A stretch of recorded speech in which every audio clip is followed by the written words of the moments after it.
You see them all around Northern Ontario, maple trees, but how do you know if some are suffering? If they are, what seems to be the problem? To talk more about this, let's bring in Joshua Van Kemp. He is from the Davey Tree Expert Company, and he now joins us from Pickering. Hi there, Josh. Hi, how are you doing today? I'm doing pretty well. Why are maple trees suffering? Give us a sense. So we're seeing a lot of this this year. We're seeing a lot of drought conditions. Obviously, we had those 40-degree weather days out there.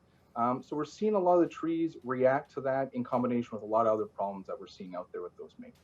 Okay, how do you know if those trees are failing then? We see a lot of branch dieback.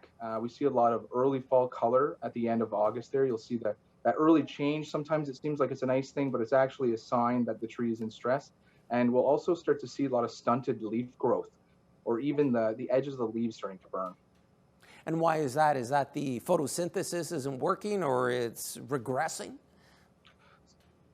So it's usually due to a lack of nutrients, so nutrient deficiency, lack of available nutrients even. So we see a lot of these trees are planted in conditions that aren't really favorable for the tree's roots.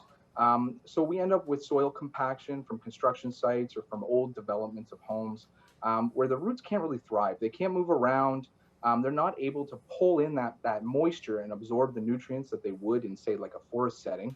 And so then we have that problem in combination with certain things like girdling root, which is basically when the root starts to actually choke off the nutrients to the tree itself.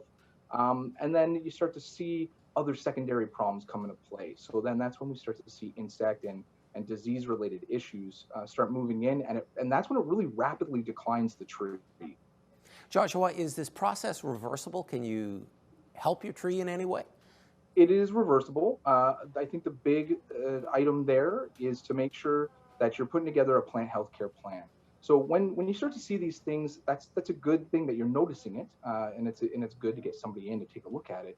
But ideally, if you can get somebody out on your property, once a year, do an inspection of the trees. A tree care specialist or certified arborist is trained to see those things. So we're going to be able to identify those problems early on for you, so that we don't get to that stage where the tree is in that heavy decline.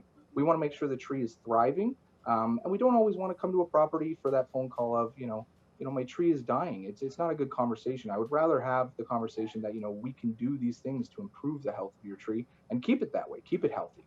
And Joshua, a question for you now. Do you think this will impact maple syrup production?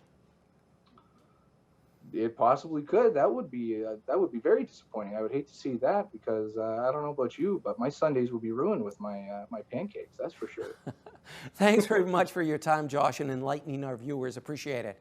No problem. Thank you for having me. Joshua Van Kemp was our guest, and he joined us from Pickering. And folks, that's your